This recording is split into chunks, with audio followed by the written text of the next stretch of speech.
Bonjour à tous, est-ce que vous me recevez? 5/5, ne te recevant. Super, super.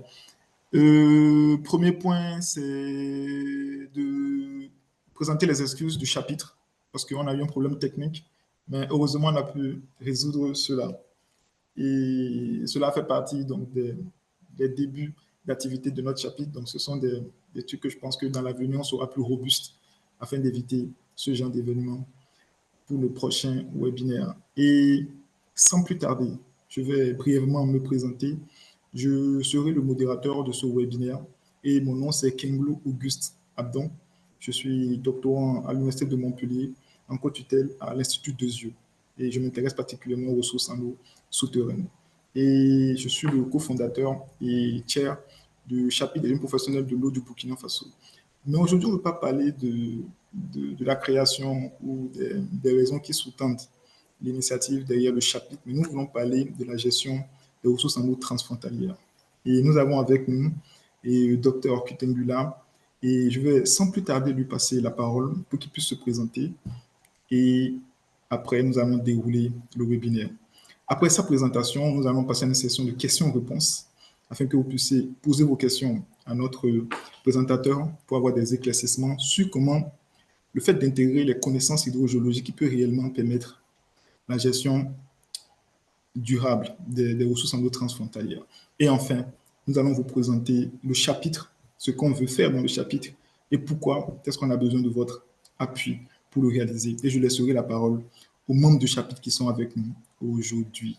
Et nous allons après faire une photo de famille et clore notre premier webinaire. Donc, sans plus tarder, docteur Succès, vous avez la parole. Merci beaucoup. Je commence le partage en même temps ou je me présente d'abord? Je n'entends pas. Tu t'es muté.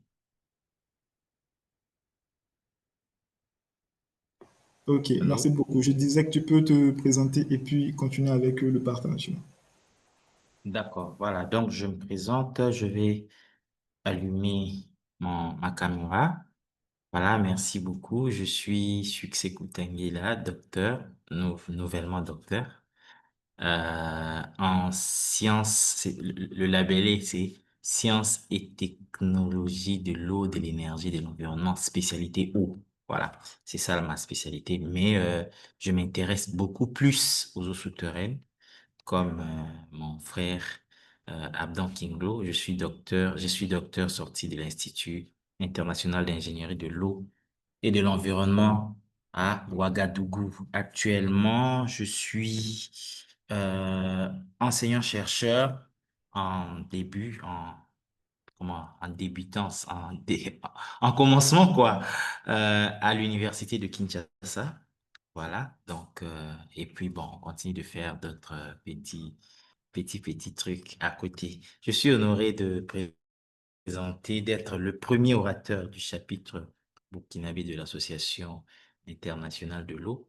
Je crois que moi-même, j'ai vu que les adhésions étaient déjà passées, mais je vais demander une faveur pour que j'adhère parce que je suis un professionnel de l'eau du Burkina d'abord avant d'être de la RDC. Voilà, je vais dérouler la présentation. C'est vrai que cette, euh, cette activité devait se tenir depuis longtemps, mais c'est parce que j'étais un peu surchargé et que l'association a dû m'attendre. Même jusqu'à présent, c'est toujours compliqué. Donc, mais on va faire avec. Ça veut dire que mes diapos auront l'impression d'être techniques, mais ne vous en faites pas. Je vais pas toucher trop les aspects techniques puisque nous parlons plus de la gestion.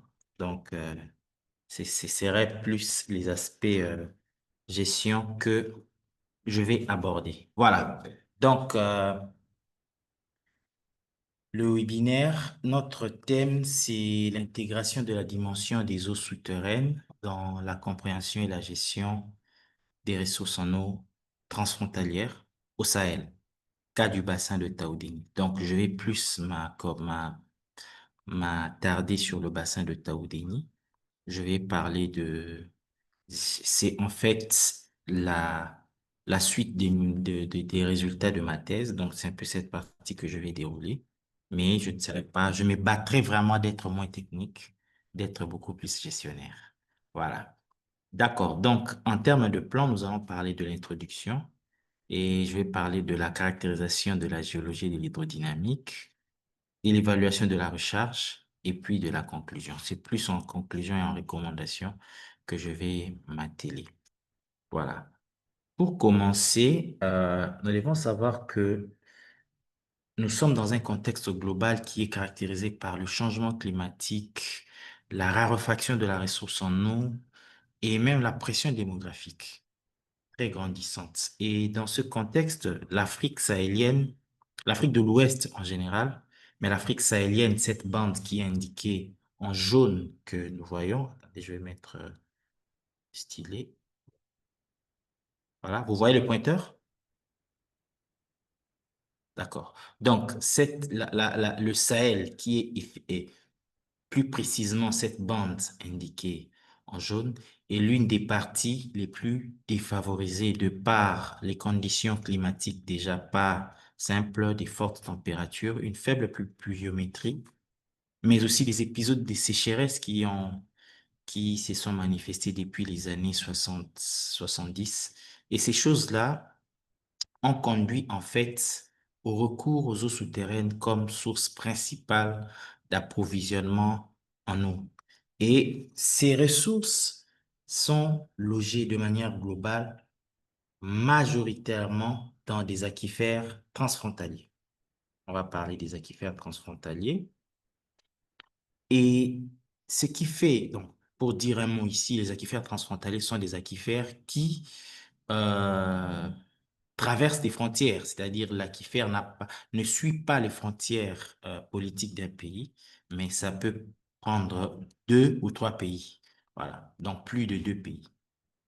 Alors, ça fait de cette ressource une ressource stratégique qui nécessite une bonne gestion. Or, une bonne gestion dépend de la disponibilité, de la qualité de l'information. Alors, parlons un peu des aquifères transfrontaliers. Je vais parler d'abord des eaux transfrontalières de manière générale. Je commence par les bassins transfrontaliers. Il y a à peu près 263 bassins transfrontaliers de par le monde, selon les statistiques de tous les organismes qui gèrent les eaux, la gestion, qui travaillent dans la gestion frontalière des eaux. On a par exemple le bassin du Niger, nous avons le bassin de la Volta, nous avons le bassin du Congo qui est, je crois, l'un des plus grands bassins avec 3 millions de kilomètres carrés. Euh, on a, on a plusieurs bassins, mais au-delà de ça, ou si je peux dire géologiquement, géographiquement, sous ces bassins, nous avons aussi des bassins transfrontaliers qui sont plus nombreux, comme nous pouvons le voir sur cette carte. Donc, nous avons plusieurs bassins transfrontaliers. Nous en avons à peu près, ceux qui sont identifiés en fonction des données, ils sont au nombre de 468 aquifères transfrontaliers de par le monde. Et en Afrique, il y en a 106. Ces eaux souterraines transfrontalières contribuent à beaucoup d'objectifs de développement durable, notamment d'abord l'ODD numéro 6 qui est lié à l'assainissement, mais aussi l'ODD 2 qui est zéro faim. Si on n'a pas de l'eau, on ne peut pas cuisiner, on ne peut pas manger, on ne peut pas faire l'agriculture. Et puis, l'ODD 15 qui est lié aux bonnes conditions de vie sur la Terre, c'est l'eau. L'eau est très importante par rapport à cela. Mais le problème, c'est que les connaissances sur les aquifères transfrontalières, les aquifères de manière générale et les aquifères transfrontaliers sont très limités et très fragmentés. Et il y a une faible intégration dans les politiques nationales et internationales. Nous allons voir que les eaux des surfaces sont mieux connues que les eaux souterraines, alors que on exploite plus les eaux souterraines que les eaux des surfaces. Ce qui fait que ces eaux sont soumises vraiment à de la vulnérabilité, à beaucoup à une baisse drastique.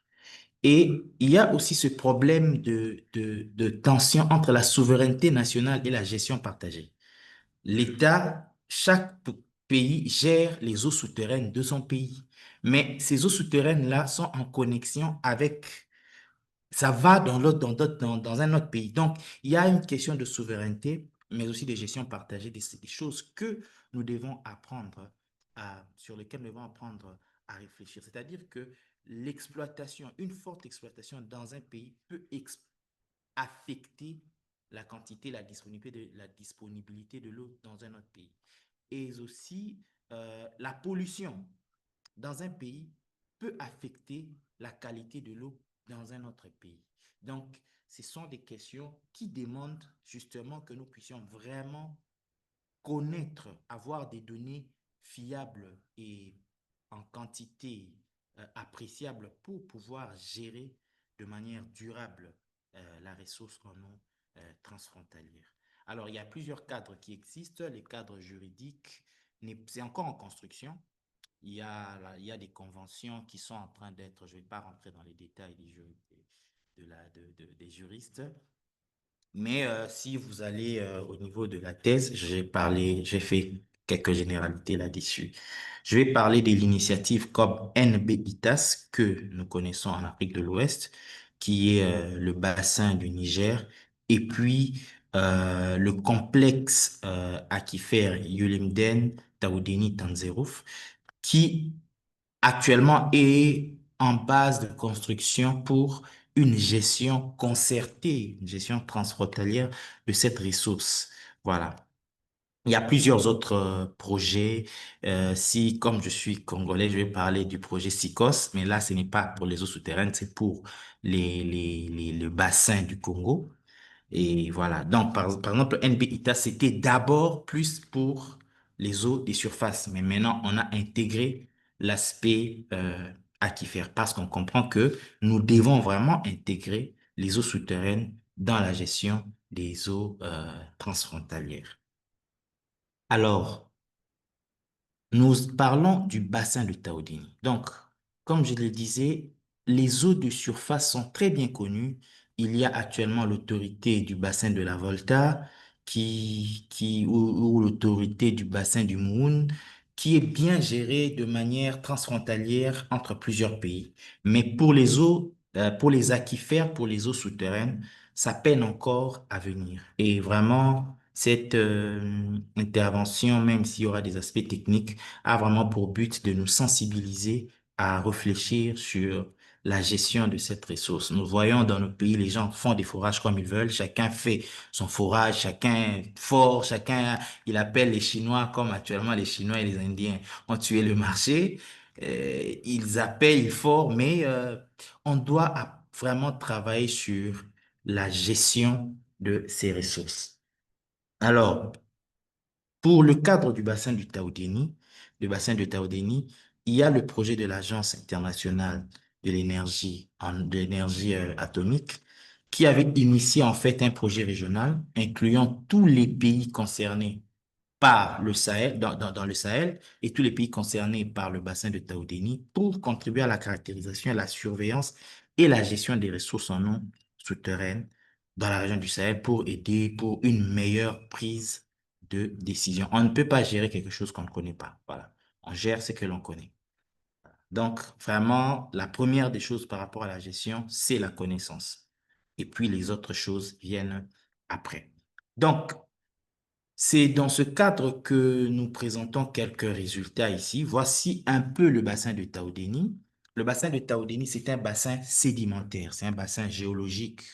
C'est un bassin qui fait environ 1,5 million de kilomètres carrés, étendu sur plusieurs pays, sur 8 pays environ au Mali, en Mauritanie, dans les deux Guinées, même si la carte ne montre pas ça clairement. Il n'y a pas encore une carte qui met tout le monde d'accord, la carte du bassin de Taodini, puisqu'on ne peut pas délimiter ça physiquement. C'est vraiment, on ne peut pas délimiter ça facilement. C'est de la géologie. C'est vraiment en termes de géologie qu'on doit voir les limites. Donc, on peine encore à avoir une carte consensuelle. Si vous allez sur le net, vous verrez plusieurs variantes de la même carte.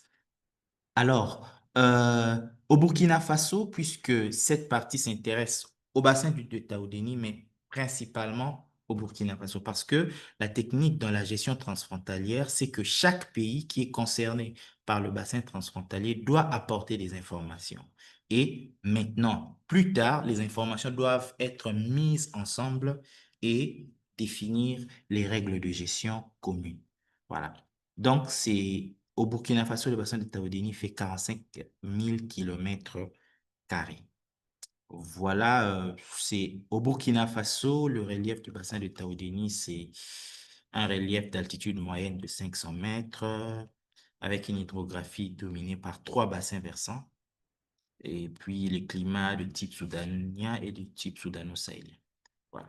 Donc, c'est un peu ça par rapport au bassin de Taodéni, de manière générale, au bassin de Taodéni au Burkina Faso.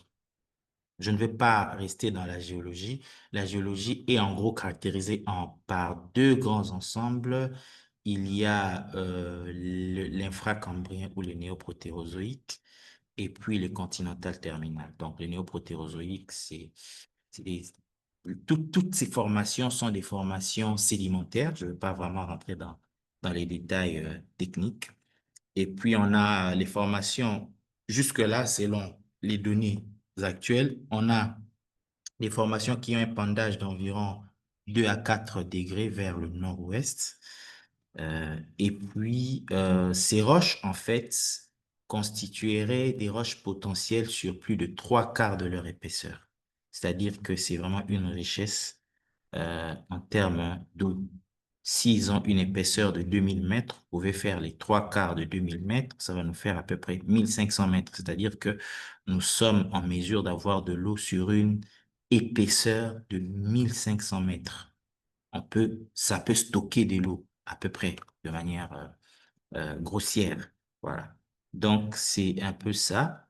Alors, nous avons regardé les informations qui existent déjà, les travaux qui ont déjà été réalisés dans la zone à cause de l'intérêt qu'elle suscite. Ces travaux montrent que la géologie est connue, mais elle est peu explorée parce qu'il n'y a pas encore assez de données. Les forages les plus profonds, jusque-là, aller jusqu'à 300 mètres, si bien qu'on, même si on vient d'avoir un forage qui fait actuellement 1100 mètres, c'est qu'il y a quelque chose à apprécier.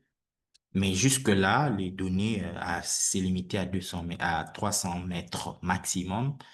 Et puis, à cause de ça, nous avons un bassin de plus de 2000 mètres avec juste des forages de 200 mètres.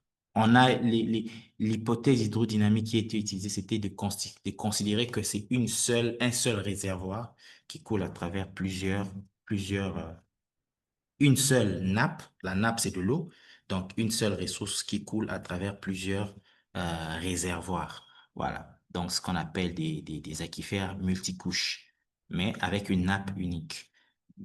Par rapport à la recharge, il y a certains auteurs qui disent qu'il y a une forte recharge. D'autres disent qu'il n'y a pas de recharge. Il n'y a presque pas de recharge. On se dit, mais comment on va faire? Puisque si on ne sait pas toutes ces informations, on ne peut pas gérer la ressource. Il faut qu'on comprenne, est-ce que l'eau se recharge? Si on sait que l'eau se recharge rapidement, nous devons nous attaquer au problème de pollution. Si la recharge est forte, c'est qu'il y a un risque élevé de pollution. Si la recharge est faible, c'est qu'il y a un problème sur la ressource, la disponibilité de la ressource. C'est-à-dire que nous consommons plus que le réservoir se renouvelle. Donc, il faut voir ces deux aspects, puisque l'objectif, c'est vraiment dans la gestion. Alors, nous nous posons la question de savoir, est-ce que cette ressource est exploitable de manière durable? Avant de le faire, nous devons caractériser la géologie et l'hydrodynamique, voir comment l'eau s'écoule et puis voir comment est-ce que cette eau se recharge. Alors, nous avons adopté une méthodologie en deux grands aspects où nous voyons la géologie et l'hydrodynamique et puis la recharge. Je ne vais pas trop insister sur la méthodologie. On va aller vraiment plus sur les résultats. Alors, pour ce qui est de la géologie et de l'hydrodynamique de ces aquifères, nous avons utilisé la méthode sismique. Euh, la méthode sismique qui consiste à partir comme par ce véhicule, ce car sismique, à envoyer des ondes vibrantes, donc envoyer de la vibration. Et le résultat, la manière dont les roches vont réagir est enregistré à travers des géophones. Et ces géophones-là vont permettre en fait On aura une image comme ça. Après traitement, nous aurons une idée de la géologie du terrain. Au départ, il était prévu de faire ces trois transects-là, réaliser vraiment la géologie, mais malheureusement, faute des questions sécuritaires, il n'était pas possible d'accéder à toutes ces zones. La sismique s'est concentrée juste à cette zone qui est agrandie ici. Voilà. Par ailleurs, on a utilisé, pour l'hydrodynamique, on a utilisé les données en notre disposition. Le problème, c'est vraiment les données en notre disponibilité, c'était les données de piézométrie. Donc, on a utilisé les données de piézométrie pour voir sur le plan temporel comment est-ce que la piézométrie, c'est le niveau de l'eau, en fait, si on veut aller de manière simple. On veut voir est-ce que l'eau diminue, ça évolue, comment ça réagit par rapport à la pluie. Et voilà, là, on a fait une étude dans le temps, mais aussi une étude selon l'espace. Mais aussi, nous avons essayé de voir un peu la qualité de l'eau, la relation entre les roches qui hébergent l'eau et l'eau. Donc, nous avons fait un peu de l'hydrogéochimie pour voir en termes de qualité comment se présente cette eau, quel est quel est le mécanisme qui est le plus responsable de la manière, de la qualité de l'eau. Voilà.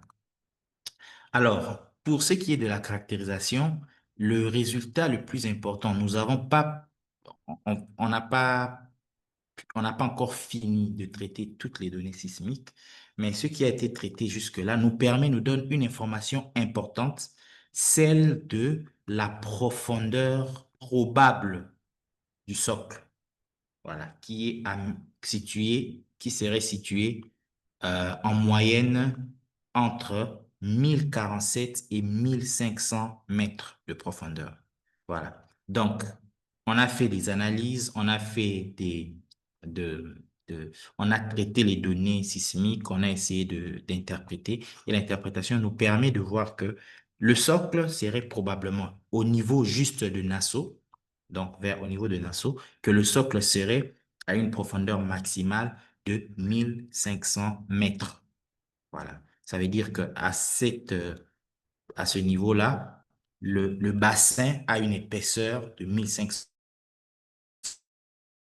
mètres. C'était l'information majeure qui nous intéresse. Donc, le reste n'est pas, c'est vraiment de la technique, c'est dans les détails pour voir quelles sont les formations, quelles sont les différentes roches. Mais bien entendu, comme on n'a pas des forages qui vont jusqu'à 1000 mètres, jusqu'à plus de 1000 mètres et jusqu'à plus de 300 mètres, c'est compliqué de confirmer. Nous sommes partis sur base des hypothèses, mais qui nous ont permis en fait de proposer un modèle géologique 3D juste pour cette partie, pour la partie de Nassau, une petite partie de la zone d'étude qui montre un peu le modèle géologique. Voilà. Et à partir de ce modèle géologique, normalement, on peut intégrer maintenant les données hydrodynamiques, les données de forage, et puis réaliser un modèle géologique qu'on peut tourner. Voilà. Donc, il existe déjà un modèle géologique 3D sur toute la zone d'étude, mais qui doit être mis à jour à travers les données sismiques et le travail est en cours. Alors, pour ce qui est de la piézométrie, du niveau de l'eau, nous voyons que si nous regardons les différents piézomètres que nous avons suivis, dont nous avons les données de suivi, il y a les piézomètres qui montrent des tendances à la hausse, certaines des tendances à la baisse, et cela en fonction de la zone dans laquelle le piézomètre se situe. Peut-être il y a une forte extraction à côté, peut-être qu'il y a une forte activité agricole à côté, et on peut voir que euh, les tendances sont plus ou moins variées.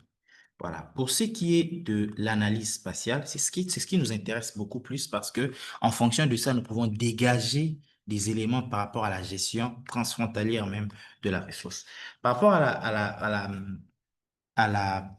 l'analyse spatiale, nous voyons que l'eau s'écoule de, du sud-ouest vers le nord-est de manière générale. Donc, le rouge, c'est les fortes valeurs, les fortes hauteurs d'eau, et le bleu, ce sont des faibles hauteurs d'eau. Donc, l'eau va du rouge vers le bleu dans ce sens de manière globale. Et ça nous donne en fait les zones probables d'alimentation. Donc, retenez toutes ces informations qui vont nous permettre à la fin de les rassembler pour parler de la gestion, qui nous montrent en fait les zones où la nappe s'alimente. Voilà.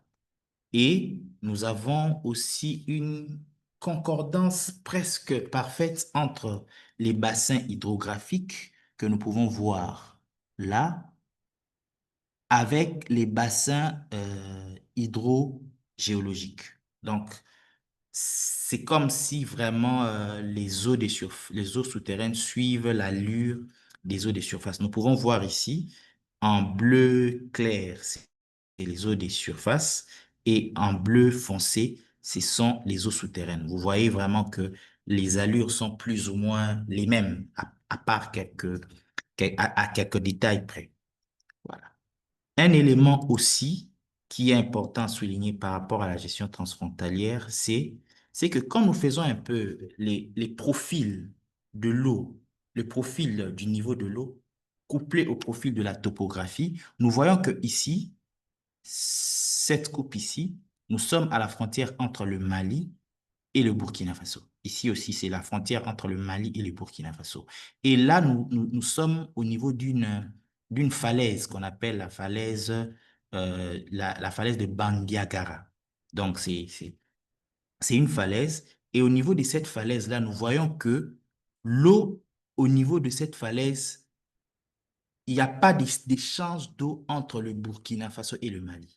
Donc, l'eau qui tombe ici, une goutte d'eau qui tombe ici, va se diviser en deux. Une partie peut aller soit au Mali, soit au Burkina. Donc, il n'y a pas à ce niveau, il n'y a pas d'échange d'eau entre le Mali et le Burkina. Donc, ce sont des questions comme ça qui sont importantes pour maintenant travailler en fonction de la gestion frontalière. Si le Mali aujourd'hui accuse le Burkina, non, ou bien le Burkina accuse le Mali, non, vous prenez notre eau. À partir de ça, on peut prouver que non, non, non, cher, vous êtes allé un peu trop vite. Voilà.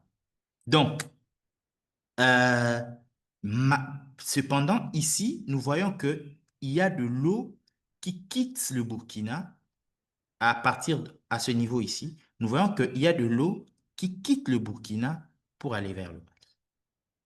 Oui. Donc, une petite quantité, parce que c'est ici que l'eau se recharge. Donc, quand l'eau se recharge au Burkina, une partie de l'eau se dirige vers le Mali, une autre partie reste au Burkina. Donc, ce sont des questions comme ça sur lesquelles il faut tabler avant de parler de la gestion. À l'intérieur, ici, il n'y a pas de souci. Ici, nous avons la limite entre le socle, donc les roches magmatiques, et les roches sédimentaires. Donc, l'ensemble de ces informations nous ont permis de définir ce qu'on appelle les conditions aux limites lorsque nous devons tracer un modèle hydrogéologique.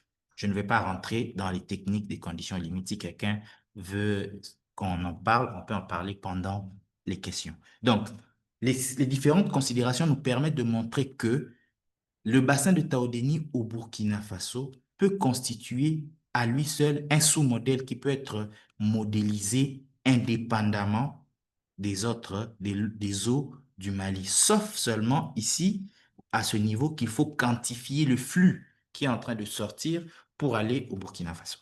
Voilà.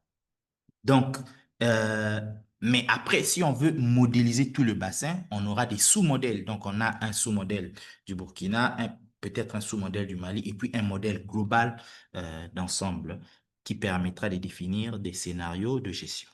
Voilà. Pour ce qui est de la qualité, je ne vais pas trop insister ici. Je vais juste montrer certains éléments certains éléments qui permettent en fait d'appuyer la démarche, les résultats que nous avons eus dans l'hydrodynamique. Nous voyons que, en fait, la minéralisation, elle est indiquée ici en vert. C'est la conductivité hydraulique qui reflète la minéralisation. Vous voyez que d'ici jusque-là, donc c'est ça le profil, nous voyons que la minéralisation augmente. La minéralisation ici, elle est faible.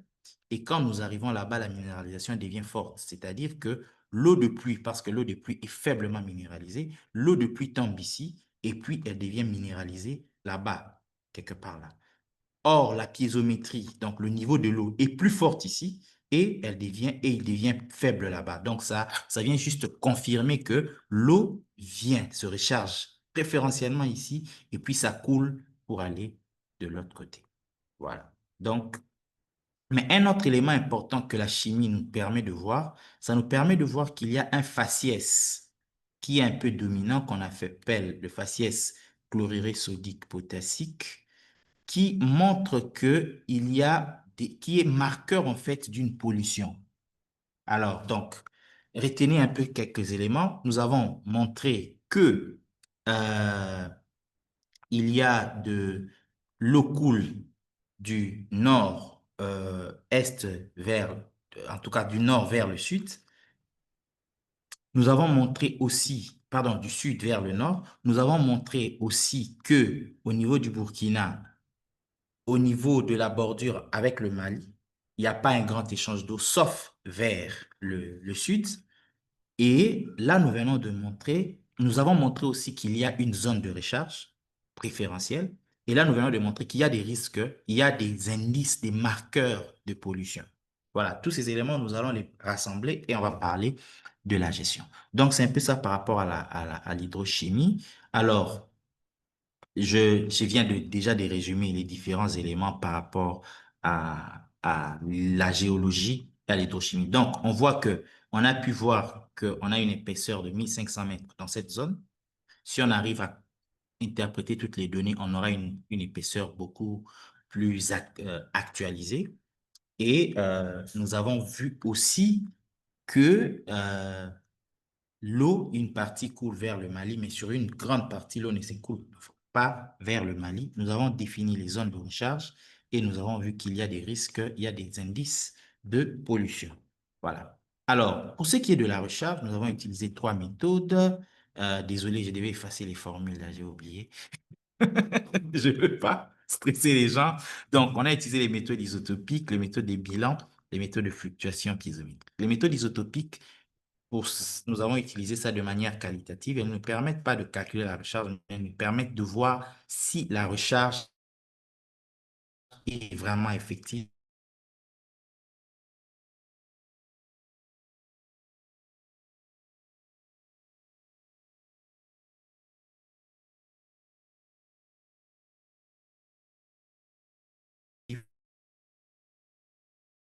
Comment nous avons procédé pour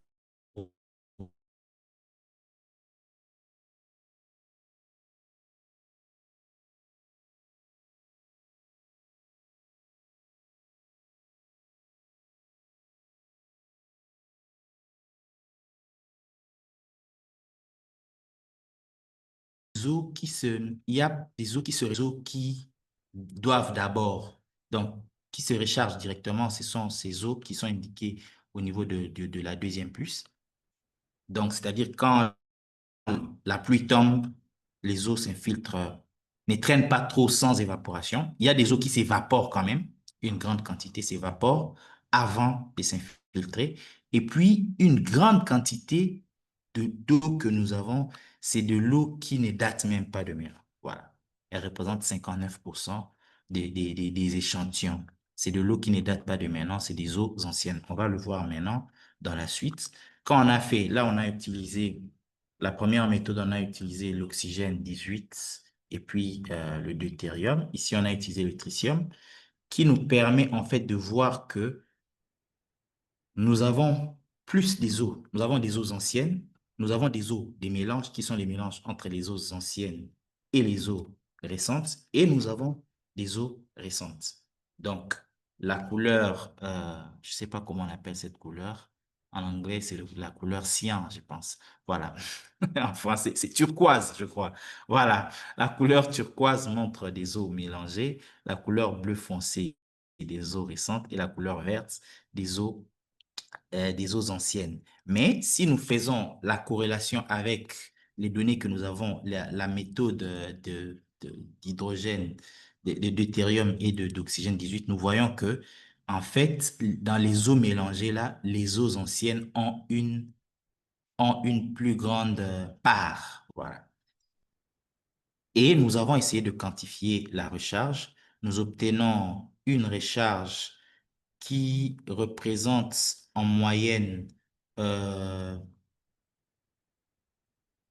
36,7 millimètres par an, ce qui représente à peu près euh, 12% de la pluviométrie.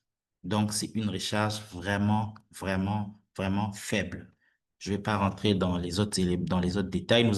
Nous voyons que la recharge là se passe préférentiellement entre juin et octobre avec des pics en juillet et en août. Ce sont des éléments importants qu'il faut savoir quand on doit gérer. On sait que c'est en telle période que la recharge se fait. S'il faut assurer par exemple, la protection des zones de recharge, c'est pendant cette période-là qu'il faut être le plus rigoureux parce que pendant cette période-là, la nappe peut facilement être euh, euh, polluée. Voilà. Donc, là, nous voyons un peu que, puisque, en fait, nous avons vu que il n'y a pas assez d'eau qui viennent des autres pays. Le Burkina, par rapport à l'eau, c'est juste les eaux des pluies. C'est pourquoi nous voyons ici une forte corrélation entre la pluie et la recharge. La pluie est indiquée en vert et la recharge en bleu. Donc, il n'y a pas d'eau venant de l'extérieur, il n'y a pas d'apport extérieur. Le Burkina ne fait que donner, selon ce que nous venons de voir. Il y a une partie d'eau, j'avais oublié, vers le nord, il y a aussi de l'eau qui sort, qui va encore vers le Mali. Euh, donc, c'est un peu ça. Et nous voyons qu'ici, qu'il y a certaines roches qui se comportent beaucoup mieux par rapport à la recharge et d'autres pas. Je ne vais pas rentrer dans le détail. Donc, pour conclure, nous avons vu trois types d'eau. Nous avons vu des eaux évaporées qui se rechargent, s'évaporent avant de se recharger. Il y a des eaux qui ne s'évaporent pas. Ils rechargent, ils s'infiltrent directement. Et puis, il y a des eaux très anciennes. Et nous voyons que la recharge est vraiment comprise entre 1 et 15% des précipitations. Donc, si nous prenons les extrêmes, en moyenne, ça veut dire, ça donne à peu près 36,6 à 2020. Vous voyez que c'est vraiment petit. Et l'ensemble de ces éléments, donc, là, je reviens encore sur les différents résultats. L'ensemble de ces éléments nous permettent de proposer maintenant des recommandations stratégiques. Les recommandations stratégiques au niveau du Burkina, il faut commencer par protéger les zones préférentielles de recharge, puisque nous savons à peu près là où se fait la recharge et à quelle période se passe cette recharge-là. Donc, il faut définir, délimiter et classer ces zones comme des aires stratégiques, limiter certaines activités comme la pollution agricole, l'urbanisation incontrôlée ou même les artisanaux, artisanats miniers. Bon, il n'y en a pas tellement dans la zone, mais de manière générale. Alors, il faut renforcer la qualité, renforcer la surveillance de la qualité de l'eau. Il faut vraiment un suivi régulier des pollutions. Il faut de temps en temps prélever des échantillons, les analyser dans les forages. Surtout que nous avons des forages qui vont jusqu'à 200 mètres. Donc, ce sont des forages pas profonds, en terrain sédimentaire. En zone de socleuse, 200 mètres, c'est largement profond. Mais en zone de socle, bon, face à un forage de 1000 mètres ou de 1500 mètres, 200 mètres, ça représente presque rien. Et puis, nous voyons que la recharge est faible. Nous voyons que l'eau se renouvelle seulement vraiment de manière minime, d'où nous devons promouvoir une exploitation durable et équitable, c'est-à-dire réguler les prélèvements, euh, contrôler l'agriculture, l'eau potable, surtout les industries, et encourager des techniques d'économie d'eau, une irrigation raisonnée, la réutilisation des eaux traitées, tout ça, des eaux usées retraitées. Parce que l'eau, le niveau d'eau est en train de baisser. Si ceux il y a des travaux qui ont été réalisés au niveau du bassin du cours, au niveau de la rivière même, puisque cette rivière, c'est une rivière qui est carrément alimentée par les eaux souterraines, par des sources d'eau souterraines, on voit que le débit de cette rivière-là est en train de baisser d'année en année. C'est-à-dire que l'eau est en train de diminuer. Donc, il faut réguler. Sinon, dans les années, quand on ne sera pas là, nos petits-fils, quand ils seront là, ils risqueraient de souffrir de manque d'eau. Voilà.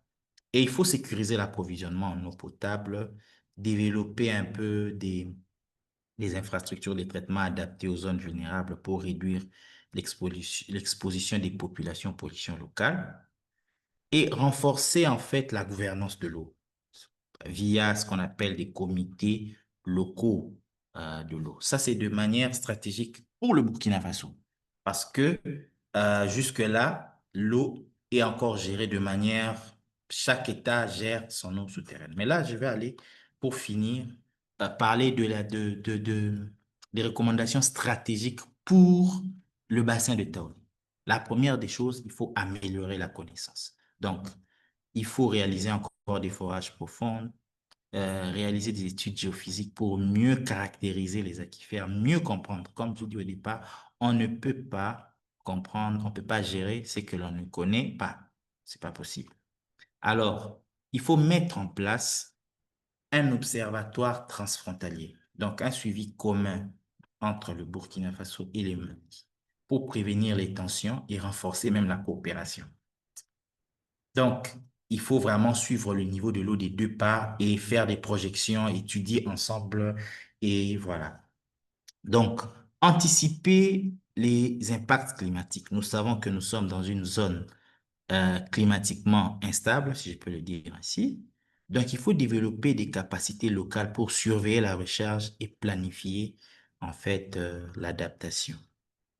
Et en dernier lieu, en avant-dernier lieu, c'est possible actuellement de développer des outils de modélisation intégrés, mais simplifiés pour orienter les politiques agricoles, urbaines et industrielles que les agriculteurs peuvent utiliser, que les administratifs peuvent utiliser. Vous voyez, je ne sais pas, vous allez me juger à la fin, je me suis battu pour ne pas toucher les aspects techniques. Je n'ai pas parlé de la loi de Darcy, ni de la loi de Tays ici, parce que je ne veux pas toucher. Je veux vraiment, et je vais m'efforcer, après vous allez juger, je crois que je dois encore le faire, d'être terre à terre, mais l'objectif, c'est vraiment de ne pas faire la science pour la science. L'objectif, c'est de faire la science pour la communauté. Donc, tu ne peux pas venir chez les gens. Non, nous allons parler des conditions, des conditions des TIS et puis méthodes des dérivés de rabattement. Oui, après, qu'est-ce qu'on fait sur le terrain? Les gens souffrent, les gens n'ont pas d'eau, l'eau est polluée, ainsi de suite. Voilà, donc il faut promouvoir une gouvernance inclusive, c'est-à-dire associer les collectivités, les usagers, les décideurs pour une gestion concertée et durable. Donc actuellement, on parle de la gestion transfrontalière, la coopération euh, de l'eau et puis la diplomatie de l'eau. Donc, ce sont des aspects sur lesquels nous devons réfléchir. Je venais dernièrement de suivre une formation par rapport à cela, par rapport à la gestion transfrontalière et la diplomatie de l'eau. Donc, il est important vraiment de... Bon, nous, pour le Burkina et le Mali, on n'est pas encore arrivé au niveau de la diplomatie parce qu'il n'y a pas encore des tensions, mais ce sont des choses qui peuvent arriver. Il y a des pays où c'est arrivé, où nous savons, par exemple, l'Éthiopie et l'Égypte qui ont eu un problème par rapport au barrage que l'Éthiopie voulait construire, alors que l'Égypte se trouve en aval. Donc, ce sont ces genres de questions. Mais tout ça, c'est vraiment, on doit s'engager. Le Mali doit s'engager à travailler de commun accord avec le Burkina, travailler pour surveiller ensemble l'eau et je pense qu'on aura des résultats intéressants. Je pense que je peux m'arrêter là. Merci beaucoup.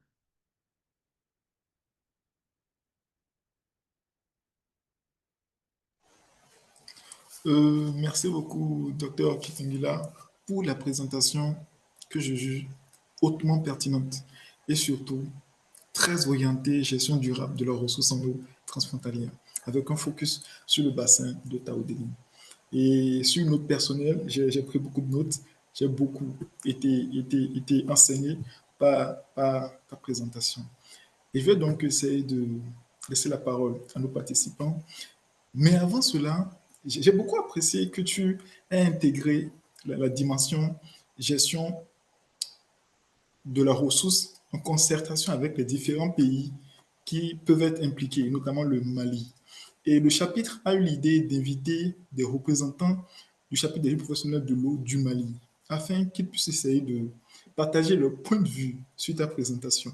Donc, avant de laisser la parole à l'ensemble des différents participants, j'aimerais inviter les représentants du Mali, s'ils ont deux, trois mots à dire par rapport à la présentation et surtout leurs recommandations et leur expérience du côté du Mali par rapport à la gestion durable du bassin de Taoudéni.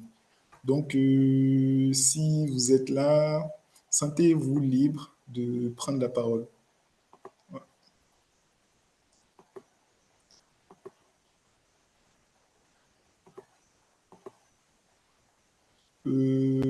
Adama, Ok, Auguste, excellent. bonjour tout le monde. Tu peux, ok, oui, on t'entend très bien. Ça va? Ok. Bonjour tout le monde, moi c'est Madame Coulibaly Adama Diallo. Je suis détentrice d'une licence professionnelle en eau et environnement et actuellement assistante de projet à l'ONG Islamique et Relief Mali. Ok. Donc, aujourd'hui, nous allons parler d'un thème très, très intéressant concernant la gestion des ressources en eau transfrontalière. Et c'est un thème très vaste et crucial, surtout pour le bassin des Taoudénim, qui est le plus grand bassin sédimentaire. Comme l'a si bien dit le docteur, et sa gestion repose principalement sur la maîtrise des nappes souterraines. Parce qu'on ne peut pas on ne peut pas parler de quelque chose dont on ne connaît pas. Donc, mieux vaut connaître et puis voir comment est-ce qu'on peut réagir ou on peut intervenir. Bon, les enjeux sont multiples aussi. Je voulais parler de tant de choses, mais le docteur en a discuté. Donc, euh, je vais me focaliser maintenant sur, comment dirais-je, sur les défis qu'on a. Essentiellement, il s'agit de l'inégalité des pays. Comme on a dit, et comme il a si bien dit, il n'y a pas de problème d'abord pour le moment, mais mieux vaut prévenir que guérir. Donc, avant que le problème ne surgisse, il faut qu'on délimite tout ce qu'on doit faire. Voir ce que le Mali doit faire et ce que le Burkina doit faire pour ne pas entraver les enjeux des autres, quoi. Et les multiples usages, la croissance démographique et l'urbanisation, la dégradation de l'environnement, surtout la dégradation de l'environnement, les changements climatiques, le manque de données. Bon. Et aussi, on doit approcher quelques organismes aussi pour voir comment est-ce que la coopération va se passer. Donc, des organismes comme l'OMVS, l'Organisation pour la mise en valeur du fleuve Sénégal, l'ABN, et puis les comités de gestion de l'eau et la gestion intégrée des ressources en eau aussi. Il faut la participation active de tous les acteurs qui sont impliqués.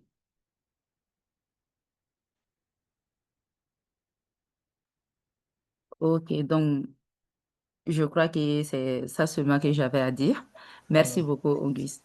Voilà. Merci beaucoup, Madame Adama Diallo. Et je Merci. pense que, merci beaucoup. Les points abordés sont extrêmement pertinents. Et ce que je retiens, c'est la nécessité de pouvoir, dès à présent, commencer par collaborer afin de ne pas attendre que des tensions puissent être soulevées. Et je pense que c'est la démarche que nos deux chapitres essaient de créer, notamment en organisant ce webinaire où les jeunes professionnels de l'eau du Burkina discutent avec les jeunes professionnels de l'eau du Mali pour qu'ensemble, on puisse commencer par réfléchir à comment on peut monter des idées, des policy papers pour initier ce dialogue, initier ces actions pour que cette ressource en eau hautement importante pour les deux pays puisse réellement être bien gérée. Je voudrais aussi passer la parole à Mohamed Lamine, qui normalement nous vient aussi du chapitre du Mali, si je ne fais pas fausse route.